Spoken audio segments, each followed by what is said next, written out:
Medok'tan Garcinia Gel 8'de sağlığı sunar.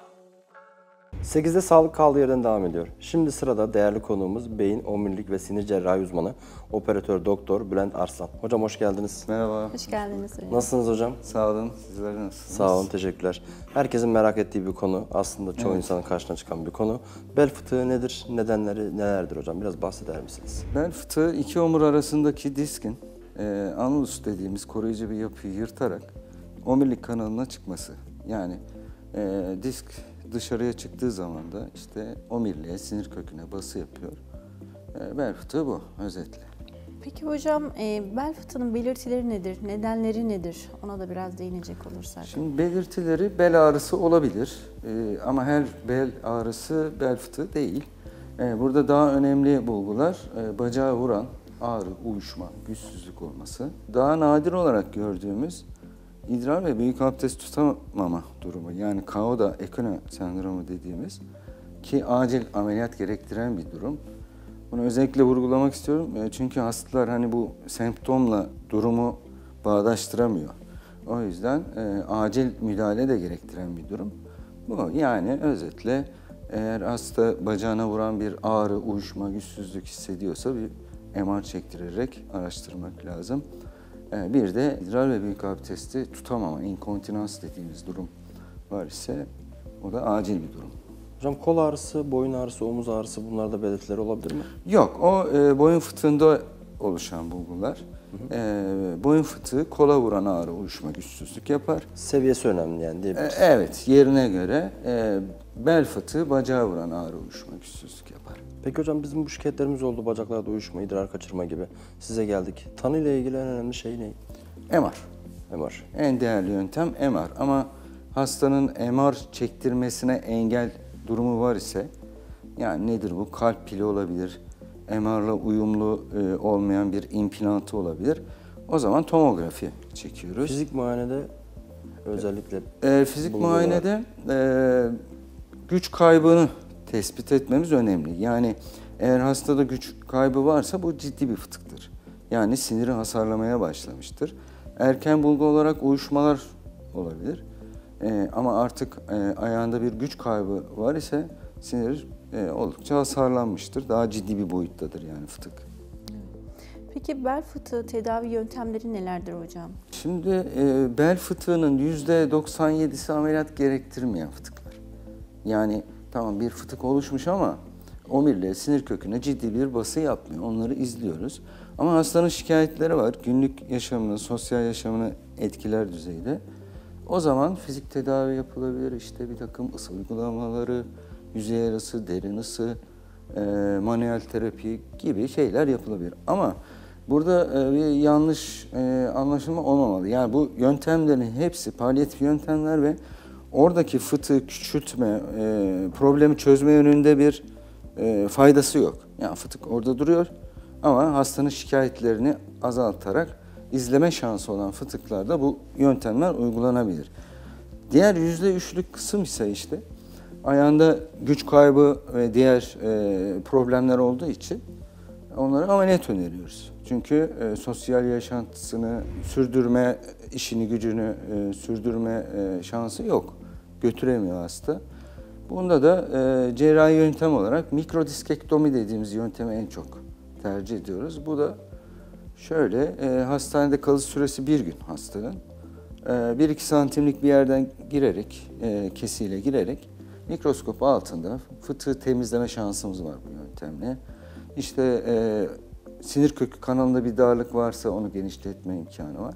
Yani şu an en çok tercih edilen ve başarı şansı en yüksek olan, dünyada da en çok tercih edilen yöntem mikrodiskektomi. Onun dışında endoskopik diskektomi dediğimiz şey var. Bir yöntem daha var. Bunda uygun hastalarda daha küçük bir kesiyle yine benzer işlemleri yapıyorsunuz. Avantajı biraz daha minimal invaziv dediğimiz daha küçük bir yerden çalışıyorsunuz. Ama sonuç olarak iki yöntemde de eğer hastanın ameliyat olması gerekiyorsa dediğim gibi işte bir gün hastanede kalış süresi, işinin ağırlığına göre de bir hafta 20 gün içerisinde sosyal yaşantısına, işine, gücüne dönebiliyor. Bel fıtığından korunmak için neler yapabiliriz? Şimdi en önemli konu burada ağır kaldırma, yani en büyük problem o. Yani hastanın ağır bir işi varsa ve bu ağırlıkları usulüne uygun kaldırmıyorsa, yani gücü bacaklardan almayıp hep beline yükleniyorsa bu bir sıkıntı. Yani en çok karşılaşılan durum da bu. Ama bel fıtığının çok nedeni var. Obezite, yani ideal kilosundan fazla kilosu varsa hastanın her 1 kilo 22 kilo da en çok fıtığın oluştuğu bölgeye bir basınç uyguluyor. Zaman içerisinde de bozulmaya neden oluyor ve fıtıklaşıyor. Onun dışında genetik faktörler var. Bazı aile bireylerinin hepsinde fıtıklaşmayı daha sık görüyoruz. Kolajen yapısıyla ilgili duruma bağlı. Çok basit olarak da hiçbir problem olmayan bir hasta bir hapşurmayla da, yani devamlı bir hapşurma veya öksürük nöbetiyle fıtık olabilir. Burada alakasız gibi görünen sigara var. Çünkü sigara içenlerde 3 kat daha bel fıtığı fazla görünüyor. Çünkü diskin beslenmesini bozuyor. Yani bir kan damarı falan yok diskin. Difüzyonla besleniyor. Yapısı bozulduğu için dejenere oluyor ve bozulma sonucunda da fıtıklaşma oluşuyor. Yani o yüzden sigara da hani vurgulanması gereken bir durum. Peki hocam bel fıtığında hani bu ileri artık safhaya geldi, mutlaka ameliyat şart mı? Ameliyatsız da hayatını sürdürebilir mi? Evet. Şimdi hastalar genellikle ameliyattan tabii kaçınıyor. Herkes kaçınır. Ameliyat olmak istemez. Ama o söylediğim %3'lük kesim, yani 100 hastanın 3'ü gerçekten ciddi bel fıtığı olan hastanın hayatını iyi düzeyde götürme şansı yok. Yani birçok yöntemler uyguluyor, şey oluyor ama sonuçta o hastalar ameliyata gidiyor. Çünkü ayağında güç kaybı başlıyor. Demin idrar kaçırma ile ilgili şeyleri söyledim, inkontinansla ilgili. Düşük ayak dediğimiz bir durum var. Yani hastanın ayağında tam bir güç kaybı yoksa ameliyattan sonra toparlıyor. Ama sıfırsa, yani tam bir felç olduysa onun geriye dönüşü yok.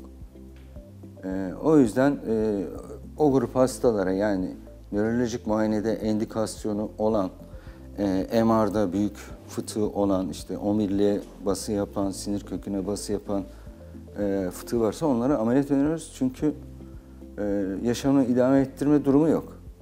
Yani kaçıyor ama yaşamda bir sıkıntı haline geliyor. Bahsettiniz hocam, hasta soruyu soracaktım ama hangi hasta grubunda etki eder diye çoğunu cevapladınız. Peki hocam ameliyat süreleri ne kadar? Yani ortalama ameliyat süresi ne kadar? İkincisi 2 tane ameliyat türünden bahsettiniz. Biri açık olan, bir de endoskopik olan. Hangisi konforlu, hangisi daha efektif sonuç veriyor? Şimdi endoskopikle şeyin çok bir konfor açısından bana göre farkı yok. Yani yaptığınız işlem farklı. Mikrodistektomide daha rahat çalışma imkanınız var. Her yeri mikroskopla 360 derece görme şansınız, daha rahat çalışma şansınız var. Bir de mesela 5. bel omuruyla kuyruk sokum kemiği arasının açısı biraz daha 45 derece, öyle söyleyeyim. Yani onu endoskopikle halletmeniz biraz sıkıntı. Ya da ekstrüde dediğimiz bir fıtık tipi, yani dağılmış fıtık. Yukarıya gitmiş, aşağıya gitmiş, omurilik kanalına gitmiş. Endoskopiyle mümkün değil. Yani orada biraz zorlanırsınız ama diğerinde çalışma şansınız daha iyi. Yani konforunuz daha iyi, çalışma konforunuz.